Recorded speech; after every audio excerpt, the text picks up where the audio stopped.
Bir daha fürsətdən istifadə edib bu mübarək gündə bayramınızı təbrik edirəm. Uca Allaha and verirəm ki, öz izzətinə, cəlalına ki, bu Ramazanda nəsib eləmədi, növbəti Ramazanda bizə Mövlamızın zuhurunu dərk etməyi nəsib eləsin. Bu mübarək ay bizə özümüzü islah eləməkdən əlavə başqa bir məsuliyyətimizin olmasını da bizə dərk elətdirdi.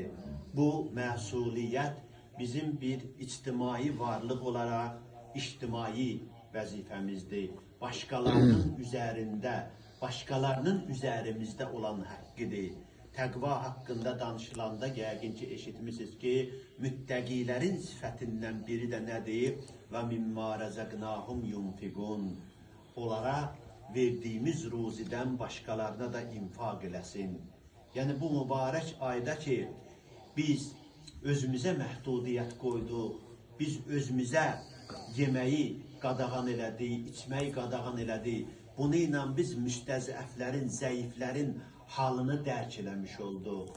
O aclığın ağırlığını, çətinliyini hiss edəndə, susuzluğun teşnəliyini hiss edəndə dərk elədik ki, aclar var, fəqirlər var, yoxsullar var, müharibət şəraitində olanlar var.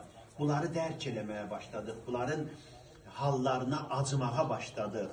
Və bu hala acılanmaq da, bu halın, onların qaydına qalmaq da bizdə onlara qarşı bir məhəbbət yaratdı. Onların vəziyyətini dərk etməyə imkan yaratdı və vəzifəmizi daha genişləndirə bildik. Öz fərdi ibadət çərçivəsindən çıxıb, daha geniş miqyasda bir əməl sahibi olduğumuzu dərk edə bildik. Bildik ki, o fəqir təbəqələrin üzərimizdə haqqı var, əgər özümüzü təqvalı biliriksə. Yəni, orucluq bizim üçün yazılmışdı ki, nədir? Biz təqvalı olaq. Kutibə aleykumus siyam kəmə kutibə aləllədinə min qəblikum. Niyə? Ləalləkum təttəqun. Oruç tutmaq sizlərə vacib buyuruldu, sizdən qabaqçılara vacib buyurduğu kimi. Niyə? Çünki təqvalı olmağın yolu bundan keçir. Yəni, pragmatik həyatda biz baxıb görürük ki, orucluq insan qurma ayıdır, insan islah olunması ayıdır. Təqvanın bir yolu buradan keçir ki, biz oruç tutub, o mimmə rəzəqnahum yunfiqun məqamına çata biləyik. Oruç tutub acların vəziyyətini dərk etdiyimiz kimi, onlara dəstək olmağı da bacara biləyik. Oruç tutub zəiflərin vəziyyətini başa düşdüyümüz kimi, zəiflərin müdafiəsində də özümüzü mömin kimi göstərməyi bacaraq.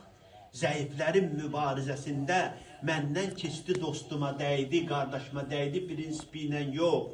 Onun qabağına keçib, ona arxa durmaq şüarını özümüzə əsas götürək, onların müdafiəsinə qalxaq.